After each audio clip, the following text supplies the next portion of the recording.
you don't need a conception of, you don't need any kind of positive gloss on human sacrifice as a meme or as an archetype in order to form a coherent picture of the future that can motivate you. So delayed gratification is fully separable from a notion that it might ever be rational or good to sacrifice a child as an offering to an invisible other that doesn't exist. But how do you know it's separable? Because that's the developmental history. As you said, the so sacrifices even if came first. I think it is in fact historically separable, but let's just say it's not. Let's just say it's a matter of our origins. They're united. They're of a piece. It is the genetic fallacy to care about that origin. I mean, to say that that is the only path forward toward a notion of the future, given where we've come from, or that it's somehow necessary to venerate now, or that it's good that we took that path. But we do venerate the idea of sacrifice now. But I would say that I would say we do it to the detriment of our moral intuitions in the religious context. So, for instance, I think that the notion that Christianity is actually a cult of human sacrifice. Christianity is not a religion that repudiates human sacrifice. Christianity is a religion that says, actually, no, human sacrifice is necessary, and there was only one that, in fact, was necessary and effective, and that's the sacrifice of Jesus. And I think that is, when you dig into the details, not only a morally uninteresting vision of our circumstance and how we can be redeemed, it's morally abhorrent, right? So I think there's better versions online. Let me ask you a question about that. So, in the moral landscape, you lay out this pathway. There's the bad life, and there's the good life, right? And you described what they were. And the bad life is a variation of hellish circumstances, and the good life is a variant of hypothetically the life that we would like to lead. And your conception is that, and correct me if I'm wrong, your conception is that the proper pathway forward, so that would be the moral endeavor, is to move away from the bad and towards the good. Yeah, insofar as we understand which way is up, yes. Yes. The basic claim is that we can be right or wrong with respect to our beliefs there. True. We don't necessarily know how to do that in an unerring manner, and we could subject that to approximation correction along the way, and we should, but we can outline the broad scheme, which is progress away from hell towards something that's positive. Yes. Okay, so I would say that there's an implicit claim in that you should sacrifice everything in you that isn't serving that to that. And I would say that that's essentially the same claim that's made in Christianity. Well, again, that is I understand the impulse to up-level these barbaric, ignorance-derived beliefs, right, to something that is morally, that is interesting and palatable in the current context. And I understand you can do that. My concern there is you can do that with everything. I mean, you could do it with witchcraft. Why not do the exact same thing you're doing with religion to the history of witchcraft? Witchcraft is as well subscribed. Well, modern witches would do that. So that's a perfectly valid criticism. That should be of concern. I mean, there are reasons why we don't want to endorse modern witchcraft, right? Look, absolutely. And so one of your But I mean, I'm not talking. And modern witchcraft currently exists. I mean, you go to Africa, people are hunting albinos for their body parts because they believe in sympathetic magic, and kids get killed as witches. So this belief endures in certain pockets of humanity, and we're right to. I mean, I just think at a certain point you have to acknowledge that some ideas are not only wrong, but their effects are disastrous, or have been disastrous, or will likely be, even if good in certain circumstances, will likely be disastrous in the future.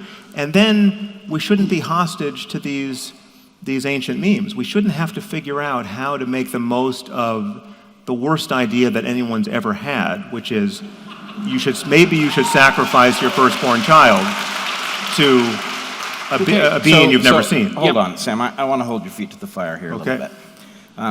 2 points. One, interesting observation. When you presented the example, so on your podcast I had argued believing that porcupines can throw their quills might protect you from a porcupine that might wheel around even though porcupines can't throw their quills. Your listener sent the better example, which was all guns are loaded. When you presented it, you didn't say all guns are loaded. Well, you said treat all guns as if they are loaded, which is, I think, the same reflex that you have faced with any metaphorical truth, which is that it can always be unpacked. But actually, that's the way Jordan talks about believing in God as well. Right, and actually, so this is. But then, if we take something like you say, all right, sacrifice of children is abhorrent. Let's say it is, and then you say, well, Christianity hasn't foregone the sacrifice of children. In fact, it's described one child who is sacrificed for everybody else. But arguably, that's an upgrade of some metaphorical truth that frees those who are adhering to this tradition from ever considering sacrificing a child. And what it does is it provides a motivational structure that may, in fact, have very positive outgrowths, though not literal, the idea that someone would have sacrificed their own child for the benefit of everybody else not to have to. That idea might engender a large amount of good work that would result, as Jordan is pointing out. Let me just concede that the hardest case for me, I mean, which I did up top, just in defining, after you define metaphorical truth, and I use the gun example, there's certainly cases where the useful fiction is more useful than the truth. I would grant that, but I think those cases are few and far between. But handling guns is one of them. It's just not useful when the casino opens across the street and you can place $1 million bet, right? Then you want to have some purchase on the literal truth. So you want to be able to, and again, this is psychologically interesting because, and I keep coming back to the gun example because it's the one that is viscerally real to me. Like if I have a real gun that I know to be unloaded, I still emotionally can't treat it as a harmless object. I can't point it at my child just for the fun of it because that we're going to play cops and robbers now with a real gun, right? I have a superstitious attachment to always being safe with the gun, right? And it's important. It's important that get ingrained, and yet it is not strictly it's not irrational because it has good effects, but it's not actually in register with what I know to be true factually in each moment. Right. So it's very low cost. It's very low cost. It's very low cost. It's not dividing societies and causing people to go to war. And if you were going to teach a child gun safety, you would want to encode this so that they would automatically know never to behave as if a gun is unloaded, because that's what gets you into trouble. As an adult, every gun owner recognizes the distinction between the metaphorical truth and the literal truth here. But I guess what I suspect is going on here is that your mechanism for dealing with the world involves unpacking all of these things. And I think it's highly productive, but it also means that you have a hard time understanding why anybody would do anything different. And that's the question, is just because we can track fully the difference between guns actually all being loaded and behaving as if all guns are loaded, right? That one, there's no leftover, there's no mystery there, right? But there may be many of these things for which there is some difficulty lining up the metaphorical truth with the literal truth, and operating according to the metaphorical truth might have advantages, which I think is what you're getting at. So here's another situation, because we have to remember what kind of catastrophic past we emerged from and how much privation ruled the world prior to 1895, essentially. And certainly the farther back you go, the more bloody and horrible it was. I mean, how often do you think it was necessary, and this is not obviously something I'm in favor of, and this is also one of these situations where we get to play with ideas that we might not otherwise play with. How often do you think it was necessary for people in the past who had absolutely no access to birth control and who didn't have enough food to sacrifice a child for the survival of their family? I mean, God only knows, and that's, but that's worth thinking about. It's like, life is unbelievably cruel and difficult. And one of the problems that comes when you discover the future is that you might have to make the most painful of sacrifices. And lots of archaic people do this sort of thing. They do that with their elderly people. They do that with sick people. They do that with infants that they deem too fragile to survive. Like, so part of child sacrifice, and I know the literature on child sacrifice reasonably well, part of child sacrifice seemed to emerge out of the observable necessity to leave someone behind so that everyone else didn't die. And we don't know how often that had to happen in the past. It might have had to happen a lot. Right. Now, obviously... Although, just in the interest of kind of conceptual clarity here, human sacrifice is a larger horror than that. So you have, what was very common is the sacrificing of, captives. So you take the Aztec sacrifices where you now have slaves, some of whom you're going to... Yeah, the Aztecs sacrificed about 25,000 people a year. Yeah. So, look, I mean, it's clearly a bloody mess. There's no doubt about that. But, one of the things that you see happening in the biblical narrative, which is extraordinarily interesting, is that you see echoes of child sacrifice at the beginning, but what happens is the sacrificial notion gets increasingly psychologized as the story progresses. So, you see that transition with Abraham and Isaac, where the child sacrifice is actually forbidden, although previously demanded by God. And then you also see it, as you already laid out, in the substitution of the circumcision for the idea of sacrifice itself. Right.